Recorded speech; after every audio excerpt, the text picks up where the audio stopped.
నమస్తే పొలిటికల్ వాయిస్కు స్వాగతం.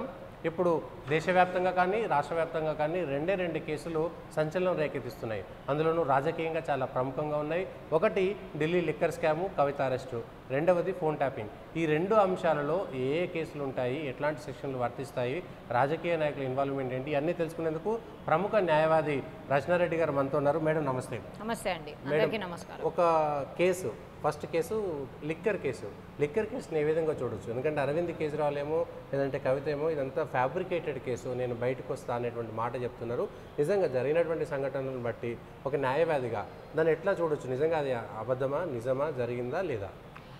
అయితే లిక్కర్ కేసు ఇది పొలిటీషియన్స్ అందరూ ఇన్వాల్వ్ అయినరు కాబట్టి ఇది వాళ్ళు ప్రజలకు చెప్పుకున్నాడు ఇది ఒక ఫ్యాబ్రికేటెడ్ కేసు, ఈ కేసు ఆ కేసు అని. కానీ ఇప్పుడు మీరు చూస్తే వీళ్ళు 2 ఏండ్ల నుంచి ఈ ఇన్వెస్టిగేషన్, లిక్కర్ కేసులో ఇన్వెస్టిగేషన్ ఆగస్ట్ 2022 ఆ ప్రాంతంలో స్టార్ట్ అయింది. అప్పటి నుంచి కంటిన్యూ అయితేనే ఉంది, ఎప్పుడు ఆపలేరు.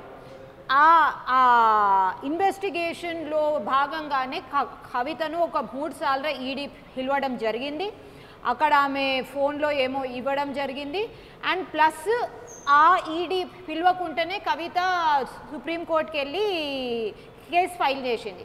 సో కవిత సుప్రీంకోర్టులో ఫైల్ చేసిన కేసు దాని లాజికల్ ఎండింగ్ చాలా, దాని ఇది చాలా restricted. It's a very small case. అయితే దాంట్లో ఈడీ నన్ను ఊకూకే వాళ్ళ ఆఫీసెస్కి పిలవద్దు, నా విచారణ ఇంట్లోనే జరగాలి, అప్పటి వరకు నాకు స్టే ఆఫ్ అరెస్ట్ ఇవ్వండి అని చెప్పేసి వేసిన కేసు.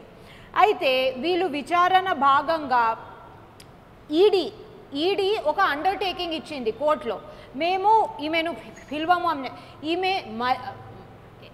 ఈమె మళ్ళీ సుప్రీంకోర్టుని స్టే ఆఫ్ అరెస్ట్ అడిగినా సుప్రీంకోర్టు మేము స్టే ససేమీ ఇవ్వము, నళిని చిదంబరంకి ఇచ్చినా కానీ మీకైతే ఇచ్చే ఛాన్సే లేదు, మేము 2 కేసులు కలిసి ఒకటేసారి ఇంటాము అని చెప్పేసి అప్పుడు ఈడీనే దగ్గరుండి మేము నెక్స్ట్ వాయిదా దాకా మేము ఆమెను పిలవము అని చెప్పేసి అండర్టేకింగ్ ఇచ్చింది.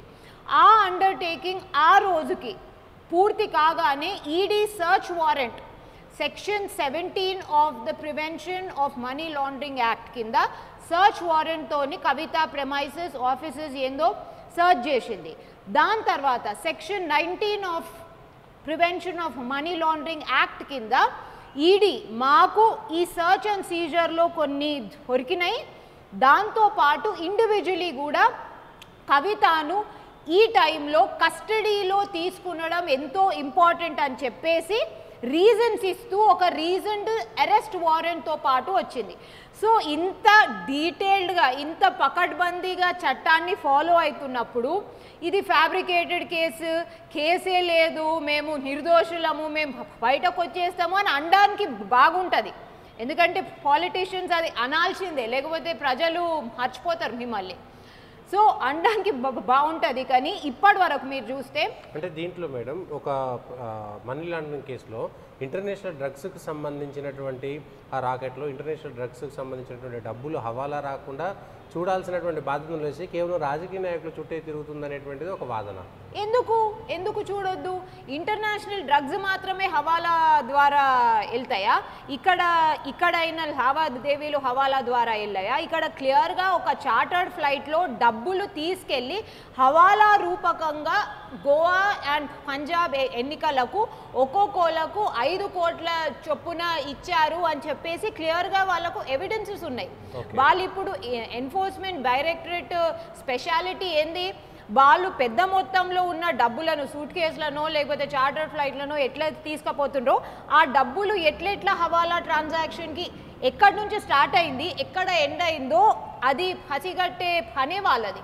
వాళ్ళకు ఆ ఇన్ఫర్మేషన్ ఉందంటుంది. సో డ్రగ్స్కి మాత్రమే కాదు, ఇట్లా అప్పనంగా వచ్చిన సొమ్ముని ఎలక్షన్లకు వాడుకునడము, క్యాండిడేట్లకు ఇవ్వడము, గెలవడము, ఇదంతా కూడా హవాలా transaction criminal activity, proceeds of the క్రైమే.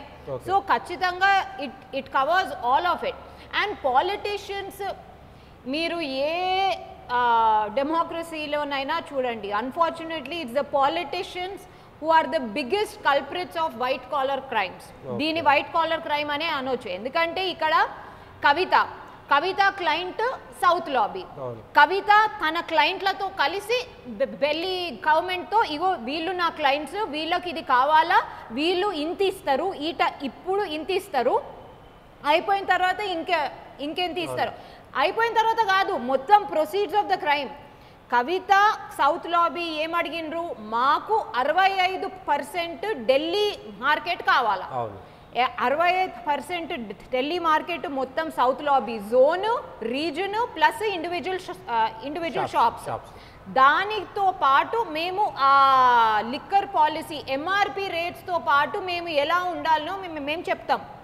దాంతోపాటు అది ఇంప్లిమెంటేషన్ అవుతున్నప్పుడు ప్రొసీడ్స్ ఆఫ్ ద క్రైమ్, ఇదే క్రిమినల్ యాక్టివిటీ అన్నప్పుడు ఇంప్లిమెంటేషన్ అవుతున్నప్పుడు అమ్మకాలు కొనడాలు అవుతున్నప్పుడు దాన్ని ప్రొసీడ్స్ ఆఫ్ ద క్రైమే అంటారు కదా. ఆ డబ్బులు కూడా మాకు రావాలి, మేము దాన్ని మళ్ళీ మీకు విడుదల వారీగా మేము మా ఇన్స్టాల్మెంట్ ఫేసెస్లో మీకు ఇచ్చుకుంటా వెళ్తాము అని చెప్పేసి వాళ్ళ ఒప్పందం.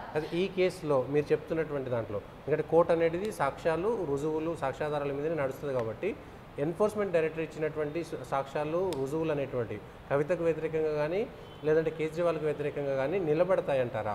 ఖచ్చితంగా, ఎందుకంటే మీరు ఈ కేసు ఎలాగైతే బయటకు వచ్చిందో ఇన్వెస్టిగేషన్ అండ్ ప్లస్ ఇద్దరు అరెస్ట్ అయినరు, comptroller and auditor general CAG report కూడా వచ్చింది. ఏంటంటే 2020-2021 ఢిల్లీ లిక్కర్ పాలసీ ద్వారా అంటే వాళ్ళు ఇట్లా ఉంచి దాన్ని వాపస్ తీసుకునడం వలన ఢిల్లీ ఎక్సైజ్ డిపార్ట్మెంట్కి 2002 కోట్ల ఆదాయం నష్టం జరిగింది అని చెప్పేసి. సో క్యాగ్ అండ్ ఇది ఉట్టి వీళ్ళు ఇచ్చేసిన లావాదేవీలు మాత్రమే కాదు, లైసెన్సింగ్ ఫీజు ఎగ్గొట్టనిచ్చిండ్రు. లైసెన్సింగ్ ఫీజు చాలా మంది దగ్గర నుంచి తీసుకోలేదు.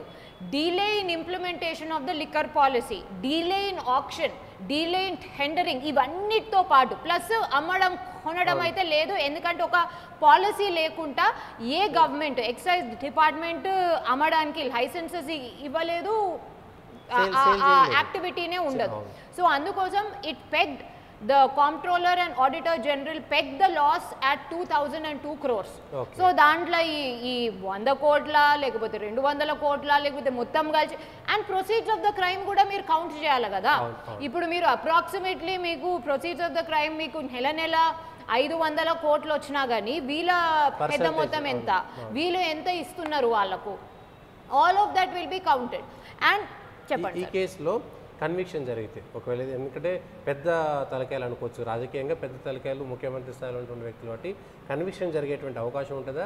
జరిగితే ఈ కేసు నిజంగా రుజువైతే ఏ స్థాయి శిక్ష పడేటువంటి అవకాశం ఉంటుంది? అయితే గమ్మత్ ఏంటంటే సార్, కవిత అరెస్ట్ కూడా పనిష్మెంట్ క్లాజ్ కిందనే అయింది.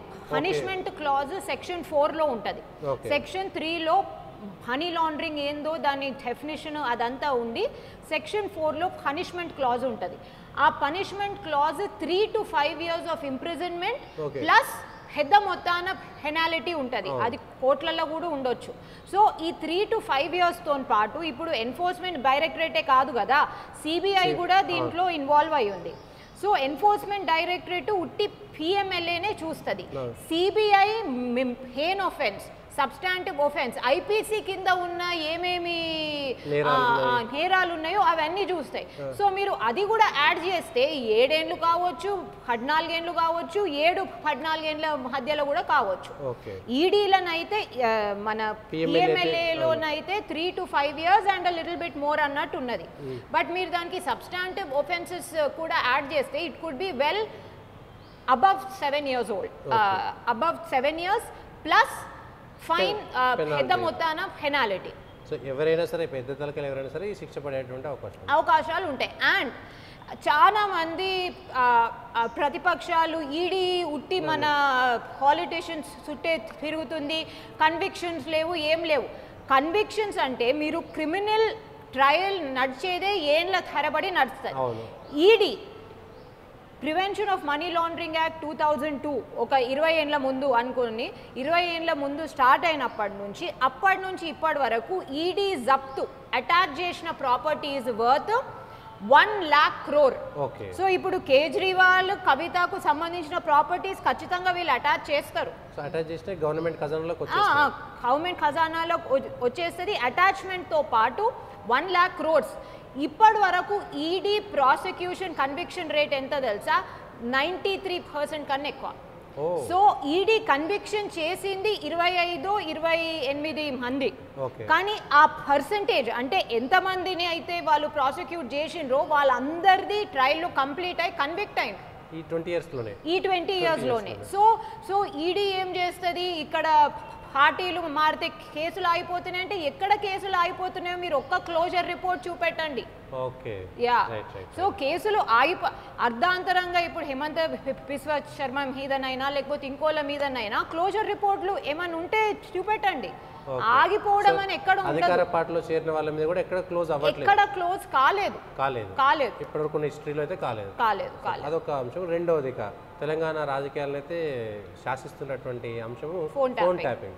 అసలు ఫోన్ ట్యాపింగ్ ఏంటి, చేశారా చేయలేదా, రుజువులు ఉన్నాయా, ఇప్పుడు వచ్చినటువంటి దాని ప్రకారం ఏం జరగబోతుంది, ఏం జరిగింది?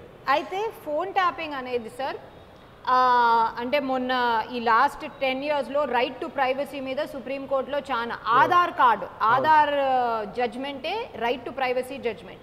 ఈ రైట్ టు ప్రైవసీలని సుప్రీంకోర్టు చాలా బ్రాడ్ అప్రోచ్ తీసుకుంది. ఏంటంటే ఆర్టికల్ 21 రైట్ టు లైఫ్ అంటే జస్ట్ గాలి పీల్చుకుండడం, శవంలా బతుకుండడం కాదు. రైట్ టు లైఫ్ అంటే రైట్ టు లిబర్టీ, స్వేచ్ఛగా ఉండడం, స్వేచ్ఛగా మాట్లాడడం, అండ్ దాంతో పాటు రైట్ టు ప్రైవసీ. నా ఇంట్లో లేకపోతే నా ప్రైవేట్ స్పేస్లో నేను ఎలా ఉంటానో అలా ఉండడం.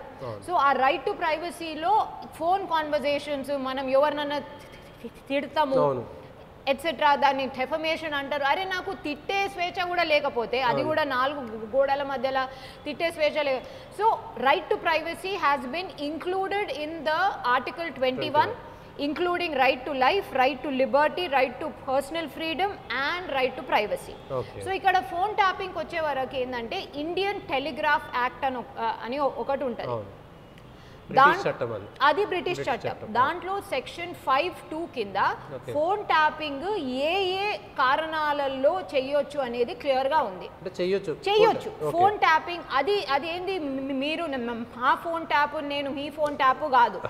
రాజకీయ నాయకుల ఫోన్ ట్యాపింగ్ అయితే అస్సలకే కాదు. Only national security, state security, అక్కడ కూర్చొని వాళ్ళు పట్టుకొని ఉన్నారు చూడు, అది వాడవలసి వస్తేనే national security and state security రీత్యానే ఫోన్ ట్యాపింగ్ చేయొచ్చు.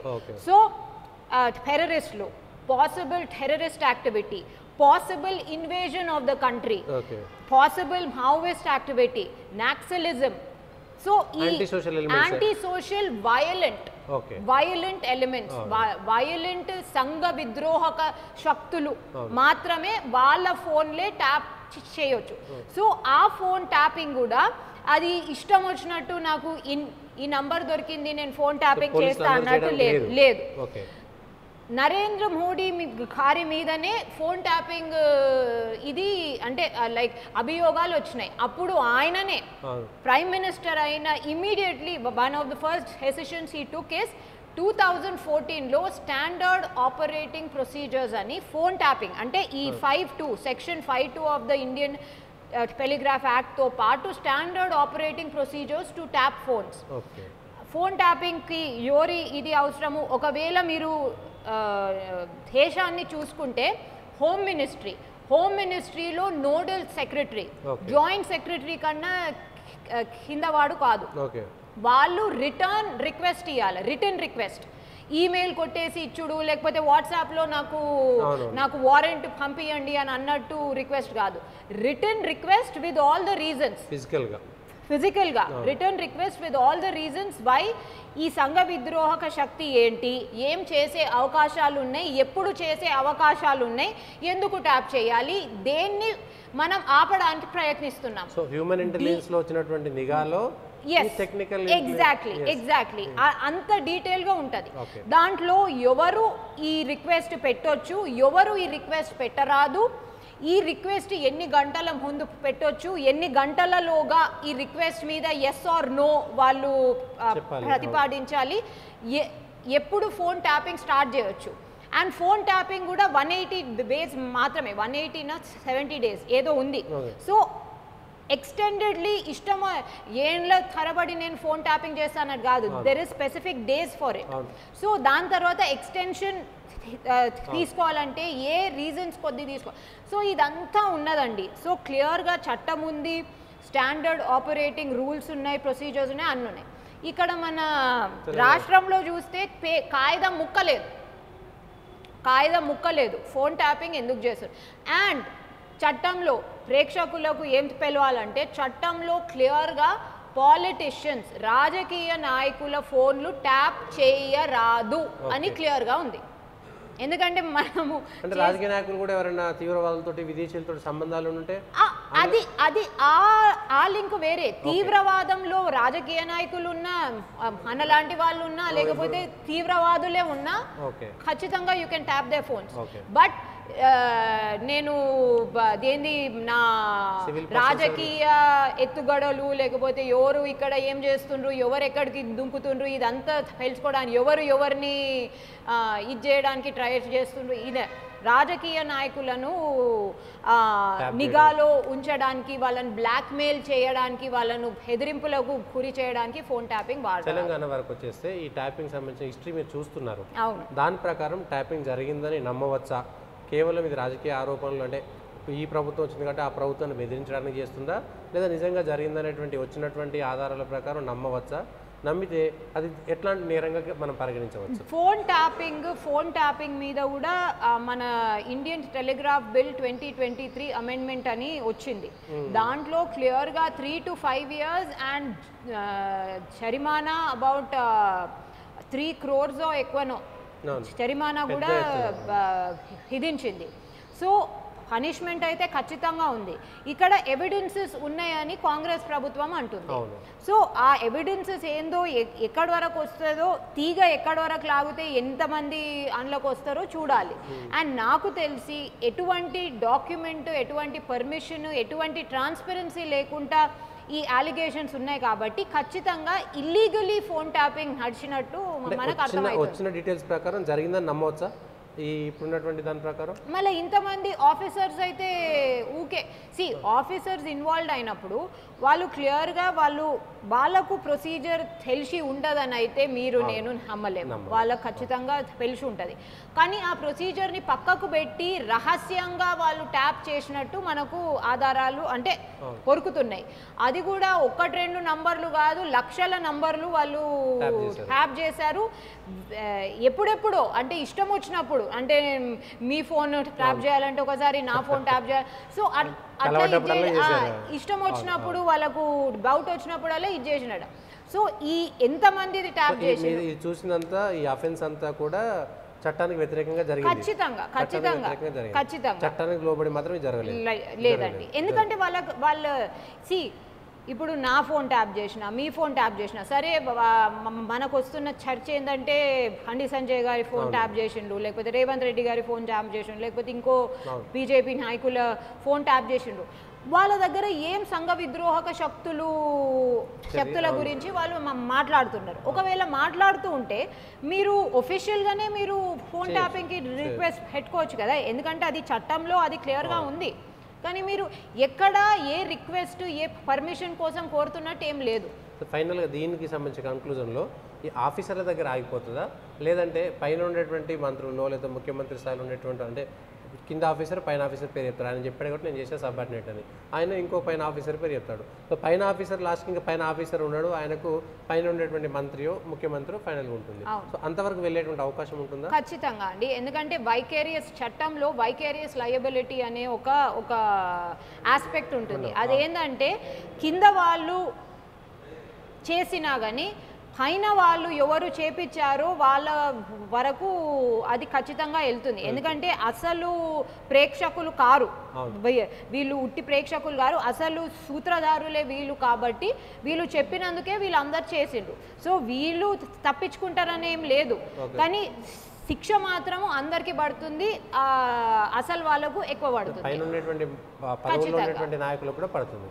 అంతవరకు ఈ గవర్నమెంట్ దీన్ని తీసుకెళ్తే అంటే తీసుకెళ్ళదేమో అనుకుంటున్నాను. అంతే అంతే రాజకీయంగా వాడుకుంటారు. థ్యాంక్ యూ మేడం, మంచి అనాలిసిస్. అంటే ఈ రెండు అంశాలు కూడా, ఇటు కవిత లిక్కర్ కేసులో కానీ ఇటు ఫోన్ ట్యాపింగ్ అంశంలో కానీ చాలా కీలకమైనటువంటి రుజువులు సాక్ష్యాధారాలు ఉన్నాయి కాబట్టి అందులో ఇన్వాల్వ్ అయినటువంటి ఎంత పెద్దవాళ్ళైనా సరే శిక్షలు పడేటువంటి అవకాశం ఉంది. కాబట్టి రాజకీయంగా కూడా ఇటు ఢిల్లీలోనూ ఇటు తెలంగాణలోనూ పెద్ద ప్రకంపనని సృష్టించేటువంటి అవకాశం మాత్రం కనబడుతుంది.